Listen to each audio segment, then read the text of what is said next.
महिला किसी की संपत्ति नहीं, अपनी एक पहचान है। क्या एक महिला को आजादी से जीने के लिए भी किसी की परमिशन चाहिए? कहाँ जाना है, किससे मिलना है, कब घर लौटना है, क्या पहनना है, कब शादी करनी है और अपना पैसा कहाँ खर्च करना है? अगर इन सवालों का जवाब भी कोई दूसरा तय करता है तो सवाल सिर्फ महिलाओं का नहीं, सवाल है क्या हम एक स्वतंत्र समाज में रहते हैं?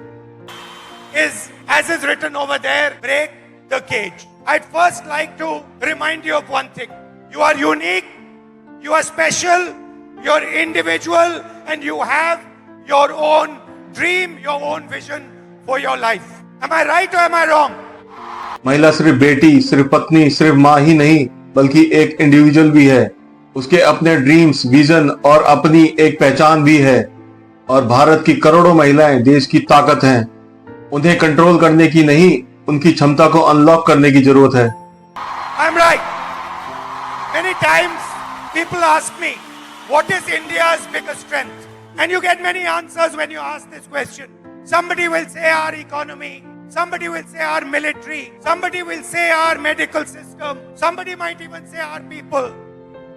But I am very clear on what is India's biggest strength, our biggest asset.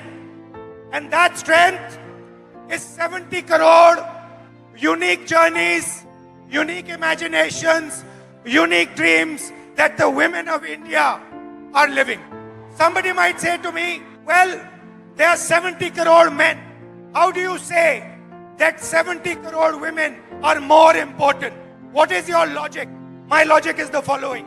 Women are by nature more sensitive, more gentle, more compassionate, and more forward-looking than men. And that is why I believe fundamentally that India's women, young, old, are India's biggest asset. Now, एक problem है, बहुत बड़ी problem है। Problem क्या है कि whenever I speak to a man, women are put in three boxes. You are either seen as a daughter, as a wife, or as a mother. Now there is nothing wrong with being seen as a wife, daughter, or mother. Nothing wrong with it. But this cannot be your only identity. It cannot be that we have brilliant women who are doing completely fascinating and different things, who are professionals, who are sportswomen, who do multiple different things, and then the only identity that they are given by our men is these three. Notice that every single one of those identities has a relationship with a man. And Manusmriti के एक प्रसिद्ध श्लोक में ऐसी व्याख्या की जाती है जिसमें महिला को जीवन के अलग अलग चरणों में पिता, पति और पुत्र के अधीन बताया गया है। लेकिन आज सवाल यह होना चाहिए, क्या 21वीं सदी की महिला की पहचान किसी पुरुष की गार्डियनशिप से तय होगी? महिला अपने परिवार से जुड़ी हो सकती है, लेकिन वह किसी की प्रॉपर्टी नहीं है। वह अपने रिश्तों से प्यार कर सकती है, लेकिन उसकी पहचान केवल उन रिश्तों तक सीमित नहीं होनी चाहिए। क्या कोई बेटी पिता के बगैर है? क्या कोई बहन भाई के बगैर है? क्या कोई पत्नी पति के बगैर अपने अस्तित्व को मानती है? और क्या कोई माँ बेटे के बगैर अपने अस्तित्व को पूर्ण मानती है? I'd like to quote over here the Manusmriti, which says clearly, in childhood a female must be subject to her father. Meaning, the Manusmriti says, in childhood, a female belongs to her father. In youth, she belongs to her husband. When her lord is dead, she belongs to her sons. A woman must never be independent. This is a direct quote from the Manusmriti. And these words are a shame, because these words should never ever have been spoken. You do not belong to anybody except yourself. You have a relationship with your father. You have a relationship with your brother. You have a relationship with your husband. You have a relationship with your son. But you do not belong to them. You belong to yourself.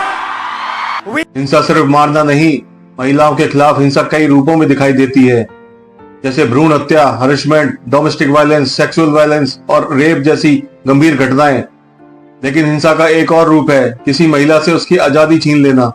सबसे बड़ा सवाल यह है कि महिलाओं के लिए आज भी आजादी का मतलब सिर्फ घर से बाहर निकलना नहीं, आजादी का मतलब है अपनी जिंदगी के फैसले खुद लेना।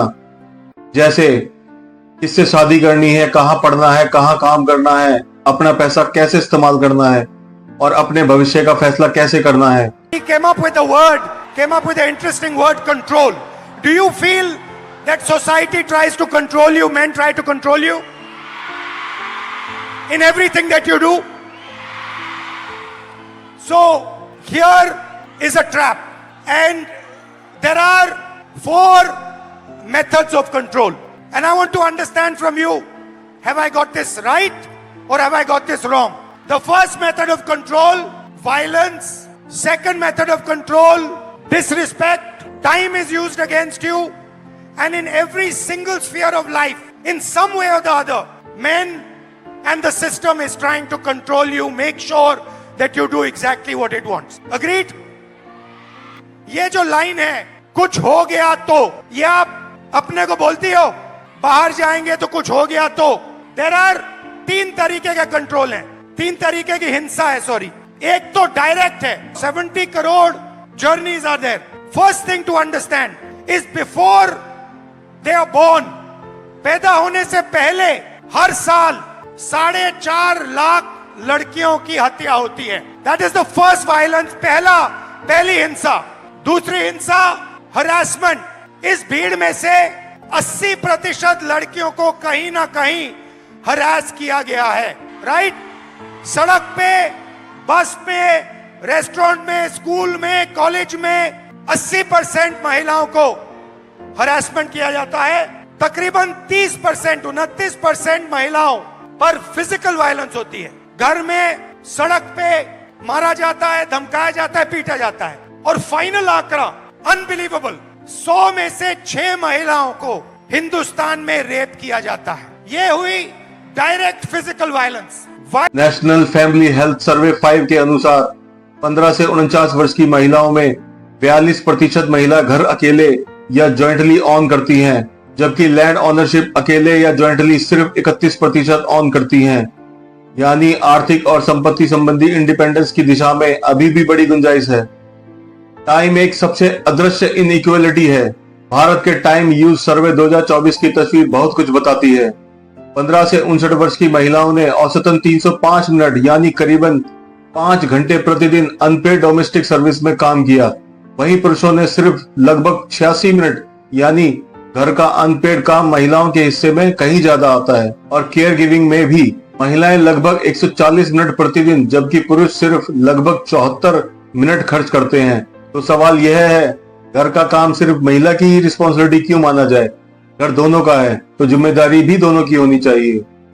अपॉर्चुनिटी में बराबरी सिर्फ शब्द नहीं है। अगर एक लड़की को बचपन से कहा जाए तुम्हें तो शादी करके घर संभालना है, तो धीरे धीरे उसके सपनों की सीमा तय हो जाती है। लेकिन अगर वही लड़की पढ़े, काम करे, बिजनेस शुरू करे, साइंटिस्ट बने, सोल्जर बने, आर्टिस्ट बने, लीडर बने, तो उसका फायदा सिर्फ उसे ही नहीं, पूरे परिवार और पूरे देश को मिलता है। वायलेंस ऑफ अपॉर्चुनिटी, 50% महिला एजुकेशन या काम को रिजेक्ट करती हैं सेफ्टी के कारण। हिंसा से बचने के लिए 50% महिला एजुकेशन बंद कर देती हैं या फिर जॉब छोड़ देती हैं। और आखिरी फाइनेंशियल हिंसा क्यों? क्योंकि अगर आप एक महिला हो, एवरेज हिंदुस्तान की महिला को हर साल सेफ्टी पे 17,500 रुपए एक्स्ट्रा खर्च करने पड़ते हैं। ज्यादा कितना ज्यादा? इसका डबल। तो 3 तरीके की हिंसा है, एक तो डायरेक्ट हिंसा, एक फाइनेंशियल हिंसा और एक अपॉर्चुनिटी के कारण। तो पहला इंट्रैपमेंट है हिंसा। अभी हमने आपको हिंसा की बात की, अब कंट्रोल की बात करते हैं। लड़की बहुत मॉडर्न हो गई है। 60% हमारी जो लड़कियां हैं, 60% घर से अकेली नहीं जा सकती। अगर घर से बाहर जाना होता है तो किसी के साथ जाना होता है। सेकंड, 45% शादी के लिए या हाउसवर्क के लिए 45% शादी या हाउसवर्क के लिए ड्रॉप आउट करती हैं। और आखिरी जो शायद सबसे अमेजिंग आंकड़ा है, और इससे तो मैं बहुत हैरान हुआ कि इस देश में सिर्फ 8% महिलाओं के पास इंडिपेंडेंटली ओन्ड प्रॉपर्टी है। मतलब फाइनेंशियल कंट्रोल, मूवमेंट पे कंट्रोल, और आप क्या करोगे उस पे कंट्रोल। लोग क्या कहेंगे, शर्म के कारण 99% of sexual violence cases, rape cases, molestation cases, ये अनरिपोर्टेड जाते हैं। तो वो जो 6% का आंकड़ा है वो एक्चुअली सच्चा आंकड़ा नहीं है। सच्चा आंकड़ा उससे बहुत ज्यादा है, मगर शर्म के कारण अनरिपोर्टेड जाते हैं। 84% महिलाओं को काम करने के लिए परमिशन लेनी पड़ती है। और फाइनल, सैलरीड महिलाएं जो हैं, किसी भी जॉब में हिंदुस्तान में अगर आप सैलरीड महिला हैं तो आपको 25% सैलरी पुरुषों से कम मिलती है। तो ये बात हुई डिसरिस्पेक्ट की। फाइनल ताला, फाइनल कंट्रोल समय का। अब शादी की उम्र हो गई है, टाइम इज वेपनाइज्ड। एवरेज जो महिला है, जो लड़की है 15 से 29 साल की, वो एवरेज घर में 5.5 घंटे काम करती है। उसी घर में एवरेज लड़का 30 मिनट काम करता है। लड़का बाहर जा सकता है, लेट आ सकता है, कभी भी बाहर जा सकता है, मगर आप लोगों को 8 बजे शाम वापस आना पड़ता है, कर्फ्यू होता है।